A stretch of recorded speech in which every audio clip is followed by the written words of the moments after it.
நான்லாம் பேப்பர் திருத்தினேன்னா கரெக்டாக திருத்துவேன். என்கிட்ட பேப்பர் வரக்கூடாதுன்னு எங்கள் பையன்லாம் வேண்டிக்குவான். 12ஆம் வகுப்பு பேப்பர் இருக்குது பாருங்கள், அதை திருத்துறதுக்காக போய் சென்ட்ரல் வேல்யூவேஷன் உட்காந்துருக்கோம். எனக்கு முந்தி ஒருத்தர் உட்காந்துருக்காரு, நான் பின்னால் உட்காந்து திருத்துறேன். பேப்பர்லாம் ஒரு கட்டுக்கட்டாக வரும். கவர்மெண்ட் எக்ஸாமினேஷன் கவனமாக திருத்தணும்.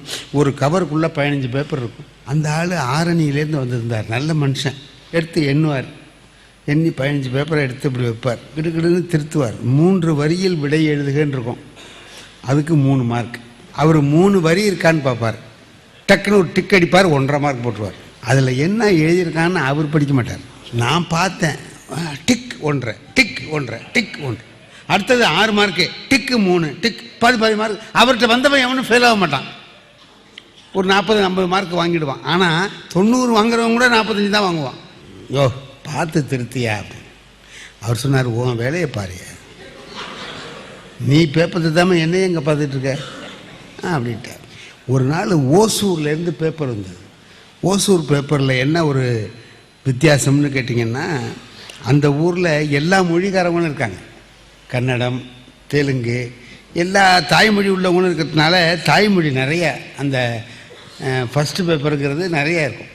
இதில் கவர் மாறி போய் தெலுங்கு கவருக்குள்ளார தமிழ் பேப்பரை வச்சு, தமிழ் கவருக்குள்ளார தெலுங்கு பேப்பரை வச்சுட்டான் அவசரத்தில்.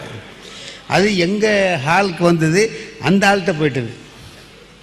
தெலுங்கு பேப்பர் அவன் இப்படி எடுத்தான், 3 வரி இருக்கான்னு பார்த்தா 1.5 மார்க் போட்டான். டக்கு டக்குன்னு 1.5 நான் அது பார்த்தேன், எழுத்து தமிழாகவே இல்லை, என்னமோ மாதிரி வட்டமாக.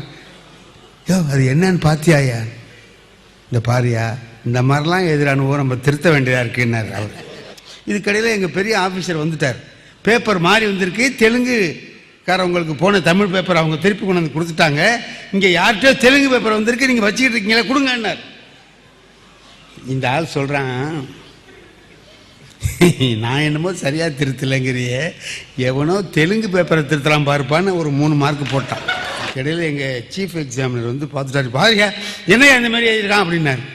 இந்த மாதிரிலாம் எதிரானுவோ சார், நம்ம என்ன பண்ணுறது அப்படின்னார். தமிழா அதுன்னா அது மாதிரியே எழுத மாட்டேங்கிறானுவோ சார், தமிழ் மாதிரியே இல்லை, என்னமோ மாதிரி எழுதியிருக்கான் சார், என்ன பண்ணுறது, நம்ம திருத்த வேண்டியதாக இருக்குன்னு அவருக்கு எதுக்கவே 4 1.5 போட்டான். கொள்ளையா தெலுங்கு பேப்பரை வச்சுட்டு திருத்துறேன் கொண்டா. அவர் வந்து சொன்னார், அப்போ கூட உனக்கு அறிவு இல்லை, ஒன்றும் வாங்கி கட்டி திருப்பி அனுப்பியாச்சு. கொண்டு போய் கொடுத்தாங்க. அவன்கிட்ட கொண்டு தெலுங்குக்காரன்கிட்ட இந்த பேப்பரை கொடுத்தவொன்னே அவன் சொல்கிறான், கரெக்டாக திருத்திருக்காரு சார், நாங்கள் திருத்துற மாதிரியே திருத்திருக்காரு சார் அப்படிங்க.